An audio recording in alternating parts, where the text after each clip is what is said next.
Can you believe it's been 2 years that we've been on the road full time? 2 years. I know. We're going to tell you all about it here in a minute.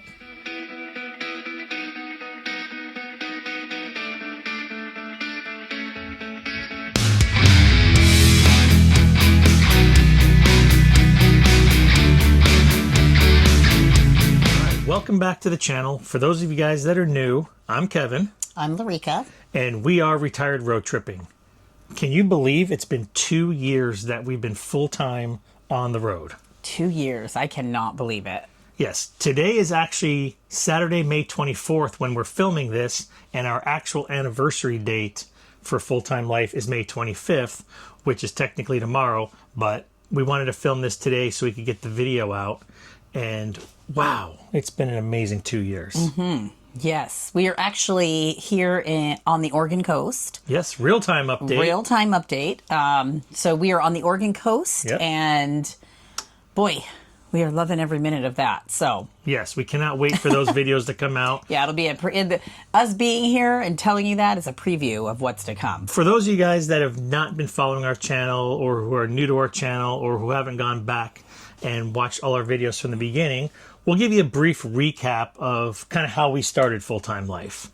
So 2 years ago, I retired from the police department after 30 years. Mm-hmm. We left to go full-time 3 weeks to the day after my retirement. And we took off slowly. Mm-hmm. I always say that we had training wheels on because we stayed rather close in Arizona, just outside of basically the Phoenix area. Yeah. And where all of our family was. It was nice because it gave us kind of that opportunity to go back and hit the things that, you know, maybe I was more worried about missing, mm-hmm. and kind of just gradually then move along.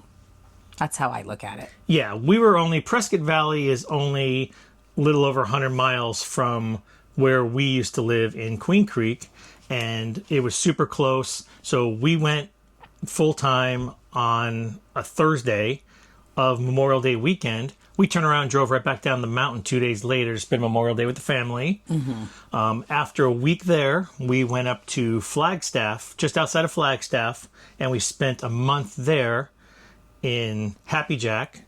Clintswell. And Clintswell Campground. Mm-hmm. Dear friends of ours are actually the managers there. So we had close friends for our first extended stay in RV life. My parents have a cabin 40 miles away in a little town called Munns Park, and they were there for the summer. So we got to see them a lot. And we drove down the mountain 2 or 3 times to see family for different family events and everything else because it was June. And I think it helped us kind of take off gradually. It helped me adjust to being away from the people that we love. So, because that to me was going to be the biggest hurdle going forward in full time. It just kind of helped us ease into full-time life a little bit easier. Yes. So, highly recommend it. It's weird that we're talking about when we took off because I remember it like it was yesterday. Yes. I remember what I was wearing. I remember where we went. I remember going grocery shopping for all the things we needed in the rig. I remember all of that. Like, I remember standing outside of the rig in the storage unit, getting ready to take off. And I was like, oh my gosh, here we go. Yep. Yep, absolutely. So just a quick recap. In the last 2 years, we have hit 26 different states, and in about a week and a half, we will be hitting our 16th national park. So we're really looking forward to that. So what we're going to do today, Kevin's been putting out on social media and all that, asking you guys to ask us questions. You know, with our first 2 years of being full-time, just what you want to know. Absolutely. So we're going to answer those questions today. Do our best. All right, here we go. Are you glad you did it? Absolutely. Yes. Without a doubt. 100%. Yeah, it's been an amazing 2 years. I don't know. There's so much about this life that you love. Mm-hmm. So obviously in life, there's going to be pros and cons with anything that you do. But I feel like the pros in living full-time RV life outweigh the cons. 100%. I mean, this is just such an amazing way to live our retired life. I mean, we're both retired. So it's just an amazing way to live retired and see the country and experience a lot of things that we didn't get to do, you know, for the last, 30 years of raising kids and being involved and work and all that kind of stuff. So yeah, I have absolutely zero regrets doing full-time RV life. I feel the same way. And I feel like the further we go into it, the easier it is. Yes. To be honest with you. Because you adjust, you learn how you like to RV, and you thrive then. So, absolutely. 100%. We're both on board with that one. All right, kind of goes along with the last question. What are the pros and cons of full-time RV life? Let's go with cons first. Being away from family and loved ones and friends. Especially having grandbabies now, it's hard. Yes. Right? Yes. And missing some of the, I want to say the big things, because we don't miss the big things, but missing the smaller things, like it's Memorial Day weekend and we kind of know the whole family's going to be getting together and barbecuing and stuff. So it stinks kind of missing some of that, missing some of the small things. We missed Easter the last couple years, so... Yeah, the things that we're used to, having a lot of family around and getting to reconnect, that part's always the hardest, you know. And obviously we've talked a lot about Violet on the channel. We had the opportunity to, you know, be with her for 5 months, especially watching her for a lot of it. And so you build that bond. We are so blessed with modern technology. Yes. So we talk to Violet every week. She recognizes us on the phone and she gets so excited when we FaceTime. And we're just so blessed that our son and Brittany, his girlfriend, that they take the time to allow us to connect with, it's not just Violet. I mean, she is a huge part of it because we don't want her to forget us, but we connect with them as well at that time. So we do that, about once a week on top of pictures and everything that we get sent texts all the time. And then obviously Hayden and his fiance, we also connect with them weekly.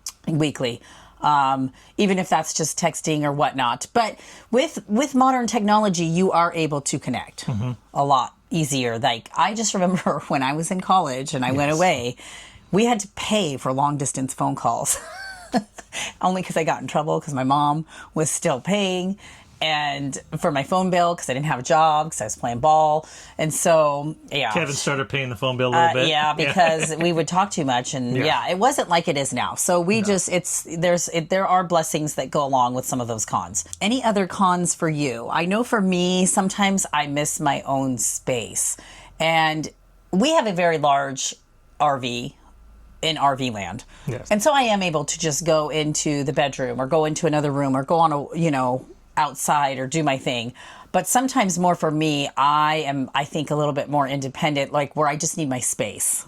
So we've learned to kind of navigate that. Yeah. I don't really have any cons. I don't miss a big house. I don't miss a yard. I don't miss a big garage or anything like that. I wasn't like the guy that worked on cars and did a bunch of big projects. So I don't miss that kind of stuff that maybe a lot of our friends in RV life do, where they miss their shop and everything. Tinkering around. Yeah, that was never my thing. I was too involved with the kids' sports and work stuff and everything else. So no, I think that's about all the cons. Pros. You get to see this amazing country and see some amazing places that you may only see on pictures and online, and you see something, you go, ooh, that would be so cool if. We go. Yeah. Yeah, true. Well, and I'm going to go a little deeper because not only do you get to see it, but if you're doing things right in RV land and you're doing it with the one that you love and you shared your life with, you go through that time where you're young, you get married, and then you both are working, and then you have kids, and you're raising your kids, and you're like ships that pass through the night sometimes because of the scheduling. There's not a whole lot of time for each other when all that's going on. And if you make it to the time of retirement, you get to retire and do life with the one you love. And so what better way than going in your RV and seeing all the new things, all the things you've been jotting down and wanting to see, and then all of those things that you didn't even know you wanted to see. So and we live in such an amazing country, and I get to do that with my best friend, and we get to grow old together. That's it in a nutshell. How many times do we wake up after traveling to a new place, and we look out the window, and my big joke is I look at Larica and I say, we live in Oregon now. We live in Wyoming now. We live in Utah now. Or your big thing is we're home. Yeah, we're home. Like every time. Like a lot of people, they travel, they go on vacation, and they travel to a location, and they have a hotel room and everything else. We're home. So to me, that's like the biggest pro.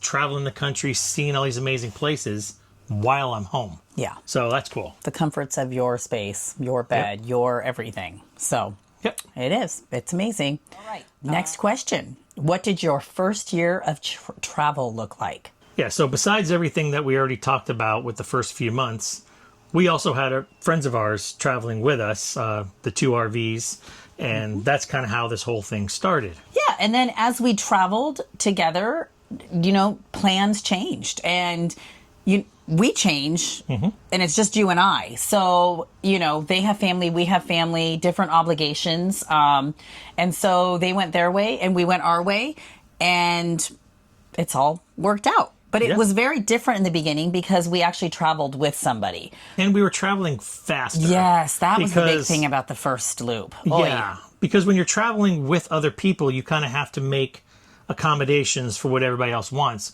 We also traveled really fast. Yes. And I think we were just running on adrenaline. We were so excited to get out there and go. And you don't know until you know. Right. So you're thinking, okay, I'm going to pull into a place and we'll be fine for 3 days. And then we want to move on and see something else. You don't realize how exhausting that can be. Yes. So we moved very quickly and often. It was tiring. It was. And Kevin and I learned very quickly, we didn't like to travel that way. No. It's exhausting. It's expensive. We wanted to slow down. We wanted it to be more living and then getting the benefits of living where you want to from each place that you go versus vacationing and trying to fit and cram everything in. So if we don't get something in a place we're at, we're like, we'll just come back. And there's even on this loop, there's several places we're going back to because we loved it that much or we want to explore different things and we're taking more time. So I think for us, that's the biggest thing that's changed from the first year. It's just the time in which we stay. And you don't know. RV land is something that as you're going, you figure out what works best for you. And there's no right or wrong way. There's a lot of people that move really quickly and it works for them. It just doesn't work for us and the way that we want to live. So our first year was so different from how we travel now. Yes. A lot of moving around, staying places for a week, barely. Some places 10 days, and then we were off, going somewhere else. Whereas now it's minimum of 2 weeks, upwards of a month, and then some. I think it's just a part of the learning curve in RV land. You will figure out how you want to live your RV life. And some loops are crazier than others, because you have those big events or you have things. Some are slower because you just want to slow down. Yep. So that's kind of the beauty of it. You can adjust the way you like to do it. So. All right. The next question is, how do you handle going home for the holidays? Pretty easy. Pretty easy for us because home for us is where most people want to be in the wintertime for the holidays, which is Arizona. We're from Arizona, and people in RV life, you're pretty much going Arizona, Florida because of the weather. So we luck out when we go home for the holidays. We're going where everybody wants to be. So we have a seasonal RV spot that we have every year. We're there scheduled for 5 months. We get back the beginning of November, and we're usually there until the end of March. Yeah. Let's get to do all the holidays, reconnect with the family, friends, everything else. As Larica likes to say, get filled up, and then we're ready to go for the next time. We're lucky that where we go home for the holidays, it's where people want to be. Yes. It's beautiful weather. So it works for us. Yeah. Okay, the next question is, how did friends and family respond when you first started your journey? So literally when we told the family that we were selling everything and we were going to get an RV and live in it, they thought we were crazy. 100%. I mean, crazy. They were like, wait, why don't you just try it? Keep your house. And we're like, no, No, we didn't want our house. We had it wasn't huge, but we had a big house that I was like, even if we didn't do this dream, we were going to downsize as the boys moved out. And, it was just a lot of house to keep up on. And so, we were like, nah, we're going to get rid of it. Our family and our friends thought we were crazy and probably couldn't believe we were going to do it. True. But then you always get those people that are like, I wish I could do what you're doing. Yeah, that's true. So, every time we come back, like a lot of your work friends say that. Absolutely. So. People thought we were crazy, but then I think there is a sense of jealousy for a lot of them. Like, oh, wow, you're living the life. Well, people in life are not willing to risk it to get the biscuit. I've learned that. Yeah. It's like a lot of, I wish we could do that. Maybe we'll do that. But actually doing it takes courage. And it does. I remember being afraid. Oh, yeah. Thinking, oh my gosh, what are we doing? We're going into this unknown world. Because that's the other thing. I think people were so shocked that we did it because we did not grow up with an RV. No. Camping. Nope. I mean, I think we took the boys camping maybe twice. Yeah, tent camping up north for a weekend with like 15 other people. Yeah, they were very into their sports, and so we traveled a lot with club ball and that kind of thing. So we just didn't have the time for it. No. And so that's, I think, another reason people thought we were like, well, you don't even know what you're doing. Yeah, this is the first RV we've ever owned. And only, I think, the third RV that I've ever slept in. So. Yeah. So. Anyway, and rightfully so, that they would think we're crazy. But, 2 years. Yep. And we're going strong. How long before you retired did you know this is the life you wanted to do? Probably somewhere between 2 and 3 years. I retired in 2023, which was, 2020 was COVID. So during that whole craziness of COVID time, we started talking about retirement because I knew it was coming up in the next several years. We didn't know what the world was going to look like during that time. So we started kind of making plans. What do we want to do? Like Larica said earlier, we knew we were going to sell the big house, so that was not even an issue. Where were we going to move? Where were we going to get land? Where were we going to do something? And in reality, this whole RV life dream started with me wanting to do the Major League Ballpark tour. That's what I wanted to do when I retired. I wanted to rent an RV and travel all the cities and do all the Major League ballparks in a year. So, number one, renting an RV for a year is ridiculously expensive, I found out. Number two, as I was talking to Larica about it, she was like, well, if we're going to go visit all these cities, I don't want to just do ballpark. There's awesome things. Let's spend a little bit of time in each city and see what each city has to offer. So, what do? When you want to research something? You go to YouTube University. And we started finding all these full-time RV channels, the major channels that everybody's, watched. And, most people will say, oh, that was one of the first channels we've seen. I started realizing that people lived like this full-time. And I told her, and I said, hey, what do you think? And we started watching some of the big channels, really realized, hey, this might be something we could do. Then it went into RV shows and more research and everything else. And a couple-year process. Yeah, and here we are. I think COVID changed a lot for people and the way they thought. At least for us, it did. It made us really start thinking about what was important in life and where we wanted to be, transitioning from, working to retirement. So. What's your best boondocking spot? If you've been watching us for the last couple of years, you'll know we're not really big boondockers. We're not. The RV is not really set up for boondocking. Yes, we have a generator, but we don't have solar. We don't have the big inverter package and everything else. Our idea of boondocking is Elks Lodges and Harvest Hosts. Where we can usually plug in. Yeah. We're not even boondocking. Yeah, we have done Harvest Hosts without plugins. Yes, we have. For literally like an overnighter. Yeah. But anything longer than 8-10 hours, no. If we go without power, we're literally stopping overnight and then getting up early the next morning and leaving again. So we have nothing against boondockers. No, not at all. Or boondocking. It's just not us. And we don't do it. Up, yeah. So we don't want to put that out there and pretend that we, do. So maybe down the road, and we've said this before, but I don't know. We kind of like the way we do it. So Elks Lodges and Harvest Hosts is where we pretty much stay for all of our one-nighters on travel days. We've never stayed in a parking lot or a Walmart or a rest area haven't. or anything like that. So Not that we can't. We've almost stayed in a casino. We've done that too, Yes. or we were going to do that. It just didn't work out. But yeah, not big boondockers. no. So That's us. Sorry. So, craziest moments is our next question. Go for it. What's funny about craziest moments is, I guess there's a lot of like little things that happen all throughout RV life that people could say crazy. But in all honesty, my craziest moment, it was just a few months ago when we were back in Arizona and our carpet got stolen from our campsite. If you haven't seen that video, I'll link it up here. We put that in a video. Only because it was shocking. I mean, was that's not so even what the shocking. video is really about. Like, there's so much other stuff. It's just something that happened to us. And we couldn't believe that somebody would do that. Yeah. Long story short, we left to go to Quartzsite for a week, but it was our seasonal spot.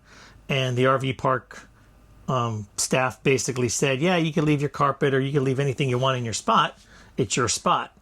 And the guy that was in the spot next to me, literally as soon as I pulled out of the parking lot, he stole our rug that I had screwed into the ground. And Well, and there's a lot more to the story. but it's not even that. Like, you had a conversation with Oh, the yeah. guy before he did it, saying we were leaving for Quartzsite and leaving our rug. So he Yeah. knew what he was doing. Yes. And it just was crazy that he swiped it because he was like 4 spots down when we got back, and he had our rug Set out. set out, sitting Using on it, screwed into the ground in his spot. And Kevin had to go and confront him. And finally, after 3 or 4 days, he returned it. It was crazy. Yeah. That was a crazy moment. Yeah. For sure. That was the quick Reader's Digest version. Yeah, and it wasn't watch even that quick. Watch the video. Watch the video link, and you'll see the whole story. To me, it was just crazy. Yeah. My craziest moment happened just while we were in Yosemite. And we didn't even put it on the channel because we were just, it was too much for me. We were just going and in the moment, and we just didn't even think about filming or recording. It was one of those. Yeah, it was one of those. Everything happened so fast, and grabbing the camera was the last thing on my mind. Yeah. Yeah. So we were in Yosemite, and we were back at the campground, and I was outside. I think I was reading, and it was beautiful outside. And I'm like, I want my little thing that I put my feet up on. So I went into the underbay and I went to get it, and I'm looking, and all of a sudden through this hole, and it was like from the outside hole, like, cause it's at the very end of the RV. I just watched this little mouse come through the hole and flip in. And I was like, what is happening right now? So I went and told Kevin, and it just started. I think he ended up being in our rig for like 6 days total. Yeah, something like that. Because if you have a mouse in your RV, you will know it. Yes. They are not sneaky as far as where they tend to leave things and where they've been. Mm-hmm. And it just became so stressful for me. Every day. Because I think mice are very gross and dirty, Yeah. and they leave things everywhere. And just knowing that he or she was crawling through all my stuff, I was lysoling and washing and cleaning everything on a daily basis while trying to catch this mouse. And so what's crazy is I remember telling my friend Dawn, who went back to Michigan, I said, we have a mouse. And she was like, okay, well, good luck, because they are smart. And I'm like, Yes. oh, here we go. And so it was on. And He was eating the peanut butter off the glue traps without getting stuck in the glue. you could see like his Which, little, and then I don't know. I was not sleeping because I felt like I heard him. And I was like, if he's in our bedroom, I just went all like, ugh. He was coming in under the kitchen slide because we actually watched him. I saw him one night. I was in the living room and I heard him on the countertop behind me, and I jumped up and ran, and he flew under that slide, and then the hole where the wires go in and out, that's where he was getting in and out. I mean, so I wound up putting traps and everything under there, but I knew that's where he was coming in and out. Yeah. In the kitchen, which it was obvious seeing all the droppings and everything in the kitchen. So we're getting ready to leave Yosemite, and I'm like horrified that we're going to take this mouse with us. We're going to Oregon, right? Our goal is ultimately Oregon, but we're going to make some stops along the way, obviously. So Kevin, I'll just never forget it. We pack up the rig, and he's like, here's the deal.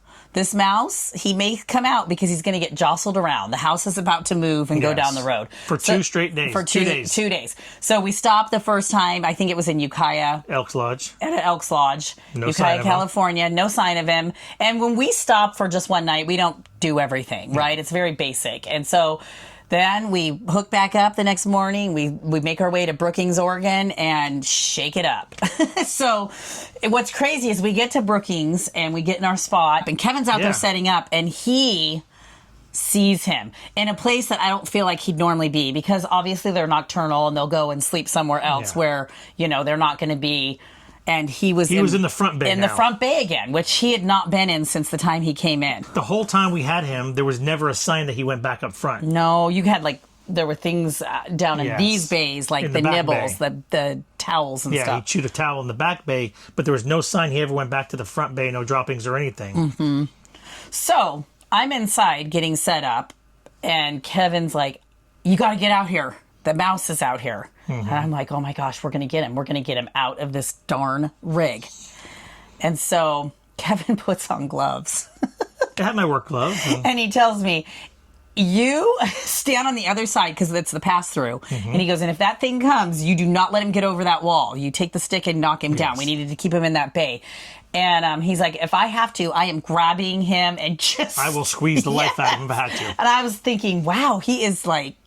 I didn't care anymore. He's going to kill this mouse with his bare hands with the glove. So anyway, it ended up working out perfectly because he was in where our rug is and our chairs that we take out to set up for the patio. Yeah, I just grabbed the whole pile of carpet and all the chairs because I saw him dive in there. I just threw them all out of the bay right onto the patio area. And as soon as they hit the ground, I saw him pop out and scurry and take off and go to the next spot and down in the sewer hole. Yeah, he went down in the sewer hole, and we never saw him again. No. And Larica was so much happier. Yeah. It was just, it's crazy how that weighs on your mind, you know, because your goal then, I mean, obviously you get in that protection mode because everything you just think about, everything that they've been on. Ew. And then your food and all that. Yeah. So anyway, that was definitely my craziest moment, was dealing with that mouse. And I am so thankful. And I will say this, I don't see it often. I've seen it on a couple of channels, but I feel like it happens more than often in RV land because it is so easy for those mice to get in. There's so many holes in RVs, and a lot of times you're staying in like grassy lands and all that. I hope it's our last, but I can't say I believe it will be. So do me a favor. If you've had a mouse before, tell me, how did you catch them? Make a little comment down below, because I have basic glue traps. We've got the big glue traps. I was trying to avoid the snap your neck and blood and guts everywhere, but I think I'm going to have to have some of those on hand for the future if we do. But let me know, how did you catch a mouse if you've ever had one? I mean, in your a lot RV? of people said peanut butter when I looked it up, but he just would eat the peanut butter and leave. And I'm like, oh, yeah. Anywho's. All right. Mice in the rig. No fun. Craziest by far. So I know this question, you guys are focused on me. You want my opinion? No, it's... Larica, where do you get your meal ideas? That's funny. I get my meal ideas primarily just family recipes and a lot of Pinterest. So I love Pinterest. I like that you can tweak it to the way you like to eat. Living in your rig is exactly that. It's living. So I remember being in our sticks and bricks, and I'd be like, and especially when I was working full time, it was like, oh, I've got to think of dinners for all week. And I don't know, you just get tired of that. And I would tell Kevin, don't you have any ideas? Don't you, And so I do. I go on Pinterest a lot of other RV YouTube channels. That's why we started putting more out. People were asking us, and I love to get ideas from other people on YouTube. And so, it's family recipes, Pinterest, and other RV YouTube channels. There you go. Okay, so the next question is our most memorable moments. This is hard. It's very hard because if you've been watching the channel for any length of time, you know that we are kind of the people that find the glass half full. Because even if we're in the worst place ever, and we've been in some of them, just kind of waiting stuff out or it's cheaper, we tend to find what that city offers, the magic in it. Yeah. That's a really hard question. We can pick a few, we were talking about this. For me, I just remember 2 loops ago in October, we were at in Cannon Beach. Yeah. And I just remember walking out on the beach. We stayed where you could walk across and seeing Haystack Rock for the first time. Yes. And just, you see it on TV, you see everything, and it was just magical. Like the Oregon coast is just magical. That's the reason we're back. 100%. Different parts, but that's the reason, because it is. And it just, I just remember thinking, this life allots me such magical things to see. I like hiking in Ecola State Park in Oregon and seeing that green, mossy, mystical, enchanting, whatever you want to call it. And then looking to your left and seeing the Oregon coast. Like, you get the best of both worlds. And I love the beach. I love the forest. So when you get them both, I've said it so many times, it is just magical. So definitely Oregon for me is a huge one. Like Lucas says, everywhere we go is so memorable for us because it's something new, a new place we've been. I mean, riding our bikes on the beach in Port Aransas was very memorable. The Florida Keys, that's just memorable just because you're in the Keys and our snorkeling trip there. And then Savannah, Georgia with all the history. The live oaks with the Spanish moss. It's a must. Yes. At Door County, Wisconsin. Oh, that old country feel, small town feel. We had our first small town 4th of July. It just, it's so enchanting. So many memorable, but I've got to say honestly, so when we went down to Cannon Beach, we saw the sunset, and that was an amazing night too, seeing the sunset below right next to the Haystack Rock. But on our way back to the RV park, walking down the street at Cannon Beach, there was probably a dozen elk right in the middle of the road. Now, this is October, so the elk were in the rut, and there was 2 bull elk and probably 9 or 10 females, and we saw probably 1 or 2 younger ones. And the bull elk were like herding up the rest of them, trying to get them out of the road, I think. I do too. Because they came from the woods, and the locals said, oh yeah, they live up in the woods right there. So it looked like the bulls were herding their own women and then going up into trying to get them back up into the mountains. Yeah, because they say they go down into that town. Yeah. And you do. If you go down there, there's poop all over the sidewalks. But I guess they also go down to the beach. Yeah, absolutely. And so they were trying to get back over up into the forest. Yeah, it was a little early for them to be walking down onto the beach because there was a ton of people down there. But yeah, that was seeing incredible. Wildlife for us, I think, being from a city, we love every minute that we can. And it was kind of our first experience where it was like so many of them and watching them in action. That close up. Yes. Not in a state park, not in a national park or a Yellowstone or anything like that. They were just right there in the street. Yeah, it was doing their so thing. Cool. That was seriously one of the most memorable experiences that I've had so far. Yeah. This is more of just a lot of comments, and I know we got a lot of questions about them in the past, but we still get a ton of comments and questions about Larica's shower door hack with the curtains and how that's going still. It's going great. Yeah. So the primary reason I wanted to do this was, yes, the glass is annoying, having to clean it all the time, but it's more the tracks that the glass runs in. It is so almost impossible to get the water out, and then it gets all like moldy and gross in there. And so I really wanted to prevent water from going there. And no water has gotten in. Those tracks there's nothing, which is amazing. The shower door part, actually, for the most part, works really well too. Every once in a while, from the bottom, you'll get a few splashes, but listen, if I have to clean the bottom of the doors, I'm fine with that. It was those darn tracks, and I don't even have to do all the doors. It's been working amazingly. If you're having issues with your shower door and it's something that you want to kind of help yourself, I would try it. Yep, for sure. If you missed that video, I'll put it up top there, right above Larica's head, and go ahead and check it out. It's save cheap. you. It's cheap. It's quick. It's easy. Save you time. Yep, absolutely. All right, and the last question that we have tonight is another one that we get on a frequent basis. Everybody wants to know where we got our national park plaque that we have on our wall with the little wood pieces. We got it as a gift a couple years ago from our youngest son, Hayden, and his fiancée, Kenzie, and we have it up on the wall, and I know it's in a lot of our videos in the background, putting different things up. And we get a ton of questions and comments both on YouTube and Facebook and Instagram about where do we get it. Yeah. We didn't know. We had to actually research and ask our future daughter-in-law, and she finally sent us where she got it from. And it is a company. It's based out of Arizona. Yeah. They do all of their laser cutting. I think why people like this one a lot, from what I understand, is they like the contrast of the actual national park. Yeah, the arrowheads. That go in, that they're a different color, that they're lighter than the actual board. So you can see the contrast of where you stayed. So we love it. It's like one of our favorite gifts.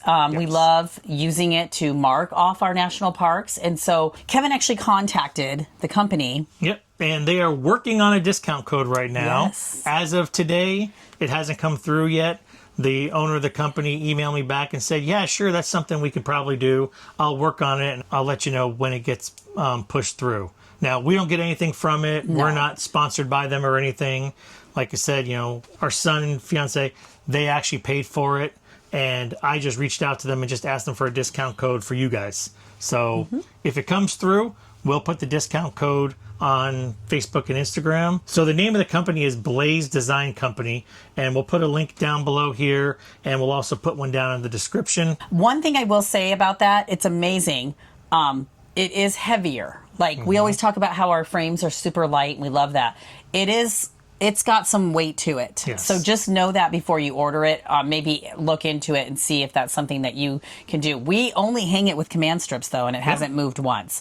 So it's still doable for us, but just wanted to put that out there to, if you're concerned about weight, look into it. Yeah. So that's it for the questions we have right now.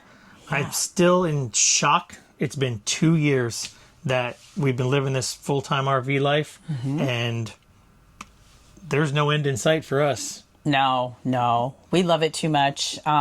It's the best of both worlds. Yeah. We can fill up whenever we need to and then get back out on the road. And we love living small. We love living a lot more minimal. There's something to be said about not having a lot of stuff.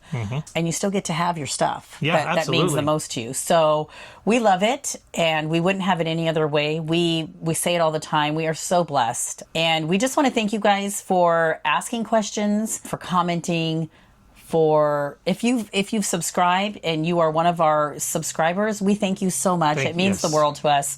We love interacting with you guys. We love the RV community, and we are just so grateful. We're so blessed by this life and the people that we've met, and we just want to thank you. Yep. Looking forward to the rest of our 2025 loop. We're going to go see some more amazing places and take you guys along the way. Yep. So as far as videos are concerned, last week's video, we left you in Yosemite, bike tire blowout, and everything else. Next week, we'll be back to normal videos, continuing on this loop. And what are we going to see? Something sketchy. Next week is something sketchy. That's all I'm going to tell you right now. That's true. Yes. So thank you guys again very much. If you haven't subscribed yet, do us a favor, hit the subscribe button, ring the bell, leave us a comment, let us know what you think, and hit that thumbs up for us, please, if you like this video. It really helps out YouTube and the algorithm and sending it out and all that technical stuff. Again, thank you guys very much, and we'll see you out there on the road. Bye. Bye-bye.